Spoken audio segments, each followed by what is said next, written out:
Hi, and welcome to Publishing Power. My name is Joellen, and I am very excited today to have a visitor from Kindlepreneur. It is Dave Chesson. Welcome, Dave. Thank you for having me here. Oh, I'm excited. I've been following you for years now, and I really do enjoy this. Dave, if you don't know him yet, and you definitely should, he's the creator of Kindlepreneur.com. It's a website. It's devoted to teaching advanced book marketing, which I believe every author really truly needs to understand. And even Amazon KDP, they acknowledge it as one of the best, but they tell our users to gain insight from Kindlepreneur on how you can optimize marketing for your books. And that's a pretty high recommendation. So we are here today to follow on that. And I know you've worked with a lot of authors such as Orson Scott Card, Ted Dekker, and more, and your tactics are helping the fiction and the nonfiction, which is good, to get their books discovered by the right readers. So thank you for joining us today. Yeah, I no just, problem. Really cool to yeah, be here. it is awesome. And I just wanted to basically, I've been on your site and I've been following, I'm on your news list and things like that. And I've all listened to your podcast. I wanted to basically talk about systems because we do editing, and many people think that it's just writing the book and then you put it out there. And if it's good enough, you become this fantastic, successful author. But that's not necessarily how it works. And I love the fact that you've laid it out in a three-step process so that it happens before the book writing, and then while you're putting it together, which is normally when we're having the contact with people, and then afterwards, this book launch, which is very scary for people. So I wondered if you could just kind of give us a little bit of your background and your insight into the process of book marketing. Sure. Well, specifically for myself, I never grew up believing that I was going to be this great author or anything like that. Far from it, actually. I suffer a form of dyslexia. So I grew up always shying away from writing because I just felt it wasn't my strength. I wasn't meant to do it. But it doesn't mean that that gets rid of your desire to actually write. And so as I went through life, I decided I wanted to really give it a try. Now, here's the thing.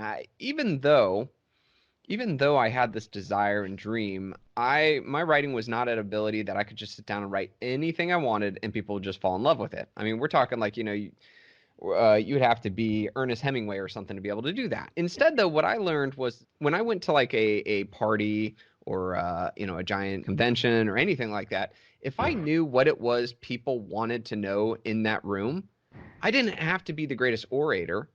I Mm. just had to be the person with the answer. And at that point, you, in essence, become the most important thing to them in that room because you have the answer to the thing they want to know. So when I approached writing in that perspective, it really helped me to not only kickstart my author career, but at the same time be able to grow and improve my writing. And I tell you, how I wrote 6 years ago to now is just, I mean, we're talking huge difference. And this really came down to starting with these three phases that you were just mentioning. And the first phase is, what should you do before you write the book? And I think that phase is one of the most important because a lot of authors really don't start there. They just have an idea, pops into their head, they throw it together, and crickets.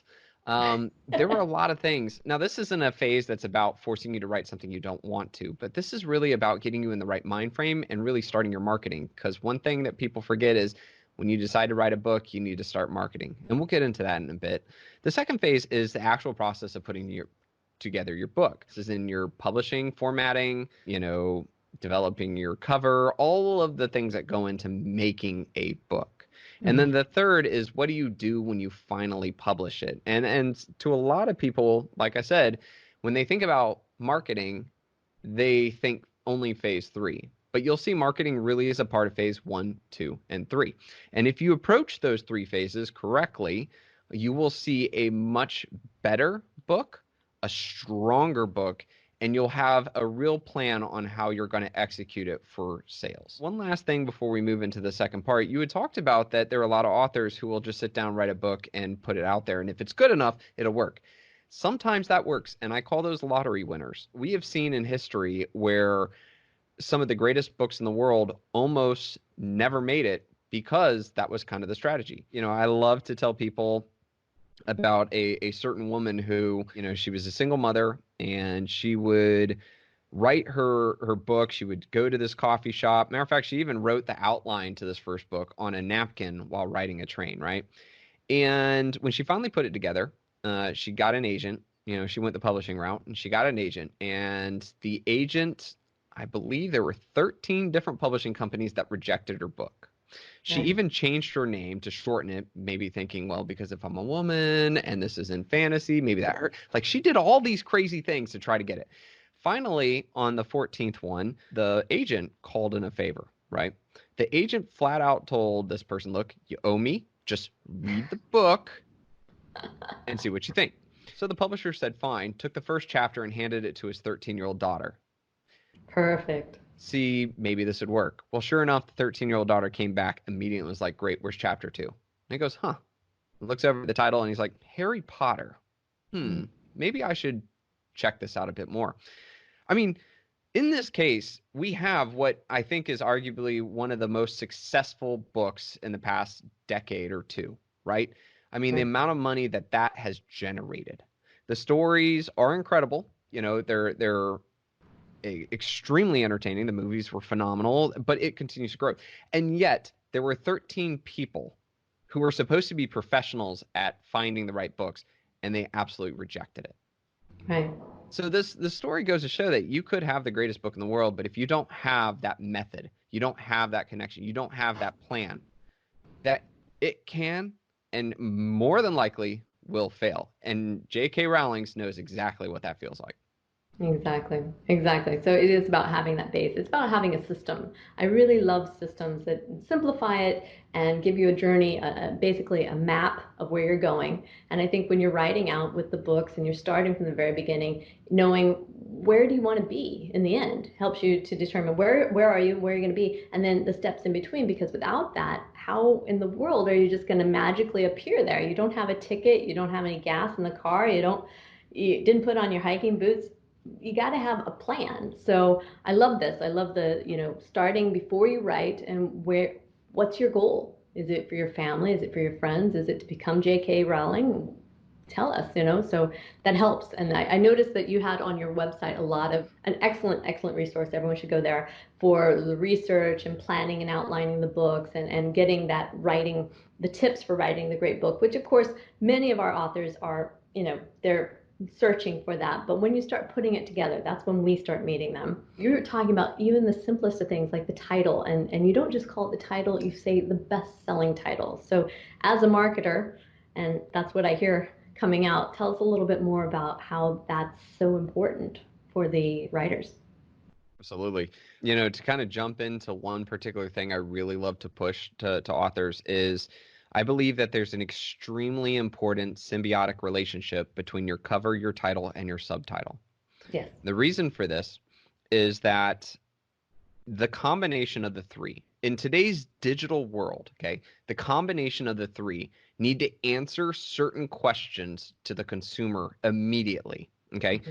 If you're in nonfiction, I need to be able to look at the cover, title, and subtitle and quickly know who this book is for, what pains it will solve, Mm-hmm. and what results will I get. Okay?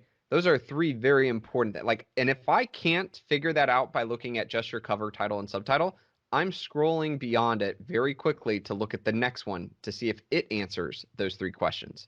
And in Amazon, we are just at this point where we scroll and we just quickly assess. I mean, our brains are firing off really quickly and we're scrolling right past. So Yeah. if you're symbiotic, so that's why, like, for example, sometimes when I look at an author's book title and subtitle, if I can't answer that question, I'm like, obviously, if you confuse, you lose your Mm-hmm. customer. So, sometimes like, well, is this for older people or is this for younger people? Well, it's for all people. Well, okay. I mean, you Mm. do understand that those are two very different pain points. The older person might be wanting to do this for this, and the younger person might be wanting to do it for that, and your book is kind of confusing at this point. So I would scroll right past it. Fiction's a bit different. In fiction, though, it's extremely important to make sure I understand what kind of genre this is, not just whether it's fantasy, but whether or not this is like lit RPG, if this is epic fantasy, war fantasy, ogres and elves, etc., etc. And even more so, is this an element of romance? Is this straight, battle, etc.? Like, if I can't look at your cover, your title, and your subtitle and figure that out, then I'm just going to scroll past because I'm not going to invest my time or money to figure out, oh crap, this is a this is a romance. Right. What? This is supposed to be war. What? Oh no, this is YA, young adult? Really? No, I don't like that. That's just, if you confuse, you lose. So it's really important that we kind of look at all the components and that we package them in a way so that our readers know what kind of book they're going to get and what it will do for them. And I believe this is part of your research from the beginning, is knowing your audience and knowing the similar authors. What are they Exactly. writing, and what exactly are their meta, what is their background, and under what small subgenres or subtitles are they going to, and where do you find those people? You need to be imitating what's working. So I think that's Absolutely. really important, really important. So, and then the book cover, of course, it goes along with the description, because if you get their attention, then how do we make sure that the description's gonna wow them, you know? So I think that's very good. Tell us a little bit more. So we're putting this all together. We have the titles, the subtitle, description, and we're, of course, most of my people here know about editing. So then we're going into the categories, and you know, I hear a lot of people talking about Amazon. Obviously, they like you. How do we make sure we're doing it right? Sure. Well, actually, I tell you what, let's kind of take a step back and we'll start with phase one, which is the what you should do before you write your book, right? Oh, please. So the big thing about this is, like you kind of mentioned, is we need to understand who we are writing this for and what it will do for them. Okay. So here's a great example. A while ago, I was working with an author and they were writing a nonfiction book on going back to school, you know, and their title and their, you know, they just jumped in. They said, this is a great thing. People really want to like learn this information. I know there's people who need to learn how to go back to school. And what was kind of funny was that the author never stopped to ask themselves, well, which school? Are they going back to school to get their GED? Going back to school to get a college education? Is it an online education? Is it a master's degree because they want to step up in the corporate ladder? Notice that that's a really big differentiator. And more importantly, those are three very different markets. And what ended up happening was is that the author never stopped, did their research, try to understand who they were truly writing for and understand the pain points, what they were doing, and instead wrote a book all about just the aspects of going to school. Now, if you are a older gentleman who is trying to get his master's degree so that he can get that next step up in the job, you know, or the corporate ladder, are you going to purchase the book that shows a young girl holding, you know, regular math books smiling? Like, no, Right. that's not for you. And vice versa, right? So there are so many things about just taking that moment to just understand Mm. who it is you're truly writing for and what it is you're trying to do. Same thing kind of goes with fiction. The funny thing is, I've always found fiction authors always say that, no, my book is super unique. There's no book like it.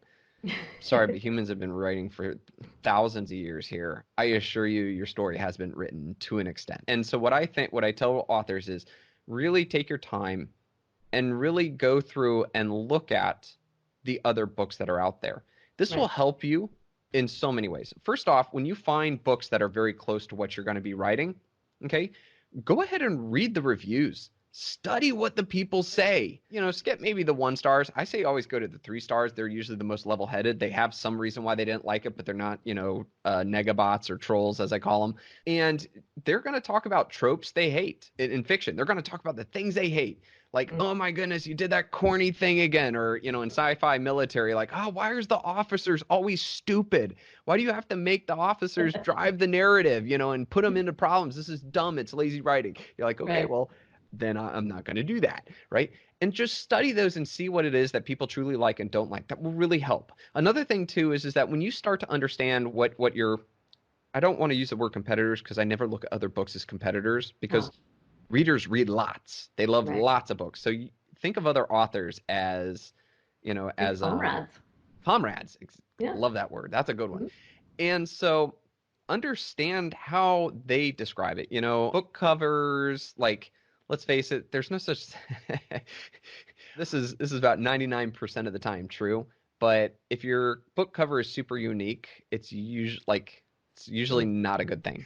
Here's a great tale. So Orson Scott Card, working with him, he had his first or his biggest book, Ender's Game, right? I read it as a kid. It's actually the first entry into sci-fi, and now I'm a diehard sci-fi fan. So it was a real honor working with him. And I asked him, I was like, so your book cover, it's an interesting cover. And he goes, yeah, it was the biggest mistake I ever made. I'm like, wait, what? And he's like, well, so here's the thing. When I wrote Ender's Game, I had in my mind that, there was going to be this, it needed to have a child and it needed to do this and this and this. And so I sent it to the publisher and they're like, no. And they threw all my ideas out the window. I'm like, wait, what? And he goes, yeah. They were like, because none of that tells the consumer this is a sci-fi military book. Right. And I was like, okay. And so he looked at the first ever cover. And by the way, the first ever cover of Ender's Game is this giant spaceship and this little tiny spaceship leaving it and flying away. And when he got that cover, he was so mad. He was like, this is not my book. This is not a scene from my book. I wanted these things. And they were like, look, we've been doing sci-fi publishing for a long time. You need to have a sci-fi cover. It needs to look like other sci-fi covers. It's like, fine, whatever.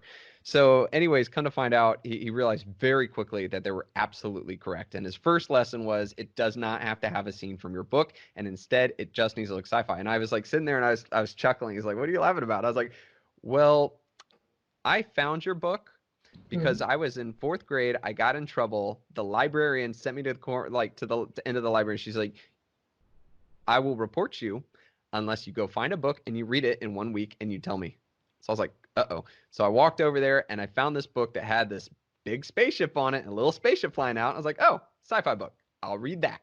Exactly. So he was like, yeah, that's pretty much how it works. So one thing I found is that, take notes. Look at the other successful authors. Look at their covers. Look at how they're presenting the information.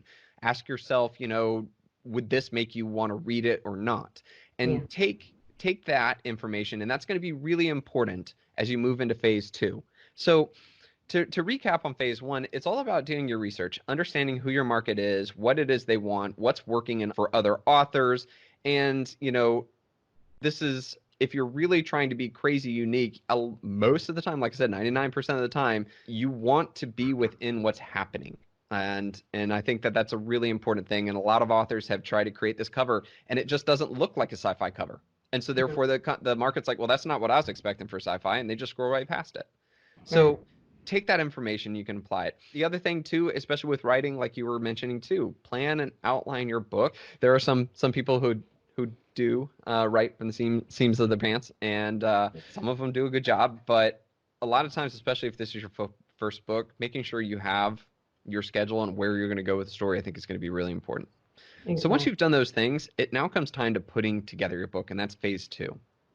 And phase 2, if you've done phase 1 right, you're probably going to write a much better book. You know who you're writing for. You know what to do and not to do, like we talked about this. But then there's other things that come to play, and that's where we start designing our book cover. And hopefully if you did phase 1, you know kind of what should happen. You should be finding your editor, because nothing will kill your momentum than 1 stars that say, wow, poorly edited, or geesh, I feel like at one point they forgot what they were writing. They wrote a completely different thing. Like that'll kill everything we're talking about if you don't do that right. And then we talked about the symbiotic relationship, about a title, subtitle, and cover. One thing I will say is that, remember what I talked about? If you can't answer those questions by looking at those 3 things, then it will fail. No matter how good the book is, the market will not pick up on it. No. And so one thing that's really interesting about today's market is we're seeing more and more of a trend towards 1-word titles. Those are cool. Like, I'm not going to knock those. Those are cool. They happen. They do great. But here's the thing. The 1-word title usually does really well when the author is famous.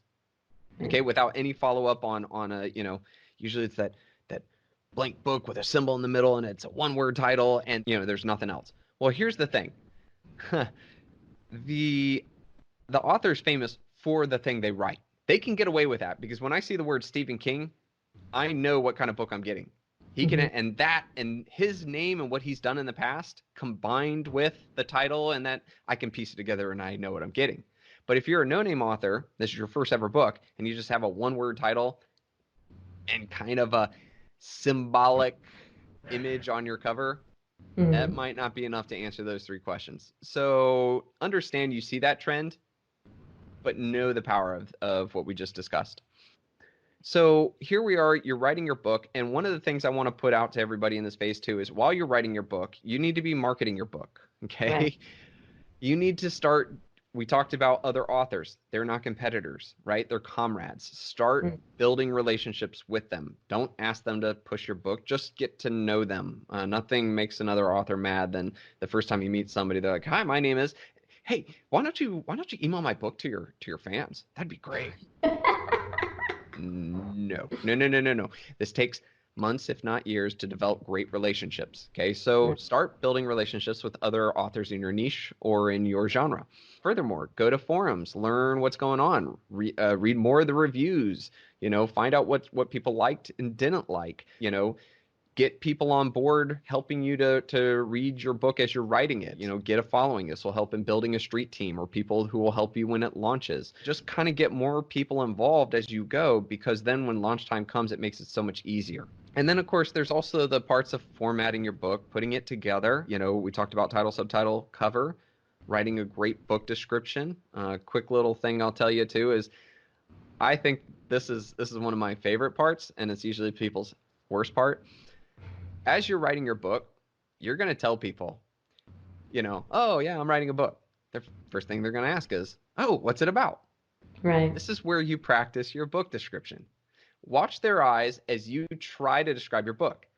There's nothing like if you're in there, well, it's about a guy who goes to the castle and he finds out that the queen, is actually dead. And as you're saying this, watch their eyes glaze over or watch them change the subject or they'll quickly say, oh, that's good, and then move on.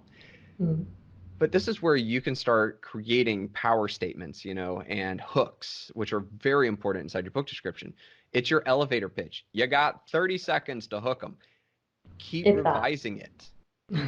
Keep revising it in your mind, changing it, improving it. And then when the time comes that you write your book description, you'll know what's going to hook. You know what's going to connect. So use those opportunities as you're writing the book to develop that. So you go through, you finally get your book together. You've got your categories, keywords, and again, there's a whole bunch of different strategies to each of those. But once you publish it, you now move into phase 3. And Mm. phase 3 is the launch. One thing I would say about phase 3 is you really need to plan your launch. Don't just hit publish and then randomly come up with things, but instead, I like to create kind of a schedule. One of the things that's most important for a successful launch is to have continuous sales and not just one spike. We did a major study at Kindlepreneur where we found that if, say, in 1 month, say there's 2 books, right? Book 1 made 1,000 sales on the first day and nothing after that. Book 2 made 1,000 sales, but over the course of a month. Which book will be more successful in month 2? Book 2 by far. Even though they made the same amount of sales, Amazon sees consistency in sales and that it therefore keeps the relevancy and your book showing in their store more often. So when you do your launch, don't put all your eggs into one day and one basket and sell like crazy and then have nothing else to do. Instead, try to break it out. And there's so many different tactics and ways that you can go about doing this. You can use your launch team. You can then use your email list if you have one. After the launch team peters out, you can do Amazon ads. Usually I like to keep those at the end so that you can keep consistency. You can do Facebook ads. You can do promotion sites. There's all these different tactics. But the most important part to phase 3 is that you plan it out so that when sales start to peter off, you then implement the new tactic. Not all the tactics at once, but one at a time until you see that your sales start to diminish, add another. And then from there, you will see a much stronger, better longevity in your sales momentum in Amazon. Right. And I think that allows people to come back. They may have seen you the first time, but maybe they didn't buy. And when you keep repeating and other people are obviously buying, that's social proof that, oh, they're still there. They're still on the top of the list. They're still doing well. Maybe I should read this is a lot more valuable than the huge discount or even the free download, which may be great, but doesn't do anything. So absolutely, Yeah, absolutely. in the internet world, we say that there's got to be, I don't remember, the number always changes, but I usually say there's got to be at least 5 interactions before I trust you, before I become a fan. So say, for example, and this is a big thing about author marketing, okay, so marketing for yourself, not your book, is that I've read a book before, loved it, couldn't tell you who the author was. right? Right. But maybe I read their next book, or maybe I get an email, or maybe I read their little prelude, that they give away or something like that. I've usually found that it's around 5 times of reading something of an author's before I actually take the time to remember that author and consider myself a fan. Exactly. So, this is a big part about also my buying decision. You're absolutely right. The first time I see a book cover, I mean, unless it's amazing, like Mm. boom, perfect. That looks incredible. I'll need to see it a couple of times before I finally decide, oh, okay, well, Amazon must really think this book is for me since they keep showing it to me. Might as well just give it a little bit more of a look. Let me read that book description this time, or let me, really think about it. And that works. It's funny is that the more we see these things, the more we think it's more legitimate and the more we feel, shall we say, better to buy it. So Right. keep that in mind about your book and about yourself as an author. Exactly, exactly. And you mentioned a couple of little tips in there about the prelude and having more books to go on. I do think that's part of your original plan, is it not, to not just have a one-hit wonder, but how do you establish this career if that's your goal? If that's your Yeah. goal. And then, you talked about the Start Here page on Book Marketing 101 for Kindlepreneur, and that's where I kind of have this icing on the cake at last part, which is building an author platform. You can create a great book, but if you don't have mechanisms to help kind of build your platform, it's going to get it's let's just say it this way. If you've built an author platform as you've written that first book, your next book will get easier and the next book will get easier and your popularity will just increase with every book you write. And so there's a lot of tactics to do that. One of the things that I really love is, authors will write, and this is really good for fiction as well, but authors will write their book and then they'll do this offer. Here, sign up for my email list and I'll send you a free book. Right. Well, this is actually a bit of a mistake because here's the thing. Like I said, I'm not a fan of you as an author yet. I read one book, I liked it. Doesn't mean I'm just going to read anything you write. I got to be a fan of you before I'll just read anything you write. So, one Mhm. of the biggest recommendations I make to authors is that instead of just giving them a random free book or just, a small book, or novelette, not whatever, what I tell them is while you write the book, keep in mind an ability to write a prelude Mhm. or a side story that's kind of like an inside story. And what I mean, like, is say, for example, you're in post-apocalyptic, right? You're a post-apocalyptic book and you're writing, and it's a zombie one, right? Cool. Okay. Well, you jump right in the story, you do your thing. Well, I would offer, okay, as a free upgrade, like, hey, sign up for my email list, and I'll send you the prelude, which is ground zero, which is how the outbreak actually started, right? It might Exactly. have been mentioned, but let me tell you, I'm invested in the story. I got to the end of your story. I want to read more about the story. So yes, not only will I sign up, but I'll actually read it. Hmm. That's a big thing. Another thing that's a really great strategy too for fiction, especially, is a inside side story. So what I say here is that develop something inside of your story where it's kind of like, ooh, that's an inside joke, or ooh, that's an inside story, or something like that. Because then at the end of your book, you offer the free book that gives the real story of what happened. Curiosity will kill that cat, let me tell you. So like an example, maybe it's a romance, and you have this one character and she had this horrible date years ago that is so bad that they call him Mr. Whoops, okay? And you never hear the exact story of what happened with Mr. Whoops or the bad date. You just know that it was really catastrophic and it caused this lady to not date again for a while. It's kind of a funny story, but oh, hey, nobody's going to say it. Well, at the end of Right. it, you can offer the free book on The Bad Date by Mr. Whoops, you know. And Exactly. let me tell you, anybody who got to the end of the book is gonna want to read that. So you will increase your email conversion rates. You'll also increase the chances they actually read that book. And oh, great, you now have 2 times that they've read your stuff. And again, you're getting closer and closer to having a real fan. These things here, when you're building real fans, you're interacting with your people, you're getting the ability to reach out to them through email. When that next book comes out or that different story or whatever it is you're working on, you now have more people to add to that launch plan that will perpetuate and grow with each book you make. And that is where author careers really happen. Exactly. Exactly. It's very good. So again, this is fantastic. So it's getting to that author platform, and I don't think. I mean, some established authors know what their platform is, and the new authors are trying to figure that out a little bit. But it is an ever growing and always changing world now with social media and that. So when you're talking about the author platform, you're talking about website and emails. What else more do we need to think about there? Well, I'm a big fan about the website and email, because email is the one thing you get to control and that you can reach out and proactively talk to your people. With social media, that you don't really own that content. If Facebook closes you down or something like that, you lose everything. Not saying that that happens a lot, but it is something to kind of keep in mind. The other thing too is that Facebook changes things. There used to be this case, like I would say 3 or 4 years ago or so, a big marketing thing was to build your author page and then really work to build your fans on Right. your author page. That way, when you post something, they see it. Well, Facebook changed their minds and was kind of like, all right, well, instead of like 70% of your fans seeing what you wrote, we're only going to make it 5%.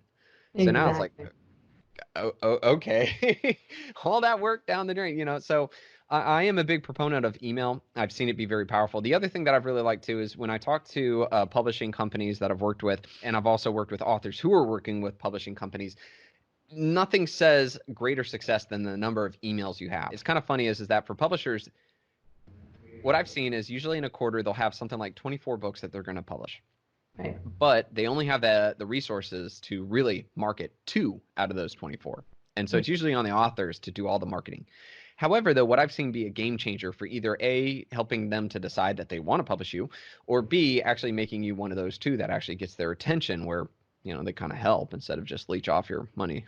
I can say that, but is that when they really think that there's a great chance that this book will succeed. And nothing says that better than, saying that, well, I've got 35,000, email subscribers. These are people who like my stuff already so much that they signed up. That to them, it basically equates to currency. It Right. equates to cash. So yeah, social media following is good, but they know that social media doesn't turn as much revenue as a good email does. Right. So I'm a bit partial on those 2 for the fact that you own it.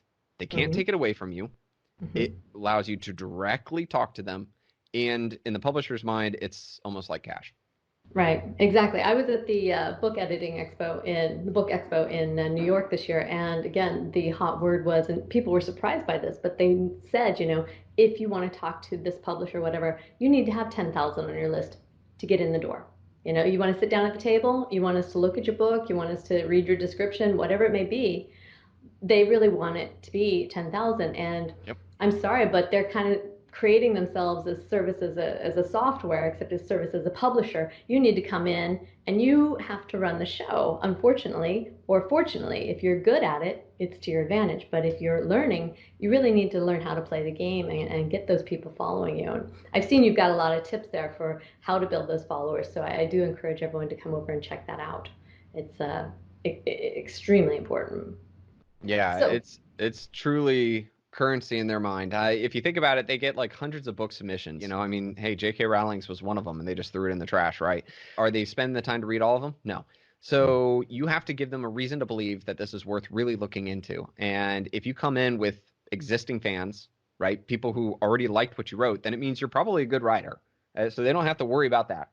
They right. also they know that you know how to write in your genre because otherwise you wouldn't have 10,000.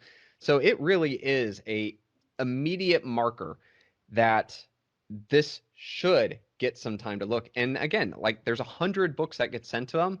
3 of the authors have 10,000 emails, subscribers or more. Guess which 3 books are actually going to get looked at? And the rest might not even, they might not even look at it. They might just hit the autoresponder with an automated thing, say, thanks for your submission, but we're not accepting at this time. Yeah. That's just the way it works. And I can't blame them for that because it makes sense. But we as authors need to understand that, even if we're trying to go the publishing route or so, we still need to learn how to market. And more publishing companies are realizing the power of self-published authors who show some success, like having email subscribers. And that's becoming more and more the thing. It's very much so. So this is your platform, and this is where you need to be heading. I do appreciate your time today. And there's a lot of resources available on Kindlepreneur.com, and I do encourage them to come over and check out your podcast. Obviously, they're listening to us, so that's more your way to get insight, because it is a journey. It's not a goal, and it's never ending. There's always more doors opening. And as you said, if we can keep selling month to month, that's long-term revenue, and that creates all kinds of opportunities in life. So it's very important to do that. I do appreciate your insight there. So is there anything that is there any reference that you would like for them to possibly download or check out more to get more on this subject today? Yeah, if you just go to kindlepreneur.com and in the top in the navigation bar there is a start here, and you can find those 3 phases laid out with explicit links to articles to teach you each part of each phase. Think of it like the free table of contents to the almighty master marketing book that I haven't written. But coming soon, the little prelude there. Sign No, up. no, all of it's right there free. No need to pay for the book. You can use that right there, click read, and I promise you, you'll be a much stronger author as well as marketer, and you'll have a much greater chance of success since you've seen it all instead of missing pieces. Oh, thank you, thank you. Thank you so much. I really do think that authors need to have the marketing brain put in a little bit, and it helps us tune in to what are we thinking about, what are we doing, and most of them are very good at following directions and figuring out and connecting with their audience is the most pleasurable thing I think you can do as an author, is to really feel appreciated and to share your ideas with others, which is what you've been doing in the written word. So this allows such greater opportunities. Thank you for joining us today. Thank you for being part of this whole community, and I appreciate all your contributions. Again, please go to kindlepreneur.com and check out the Start Here button, and you'll see all of these. It is extensive. It's an entire library. Thank you.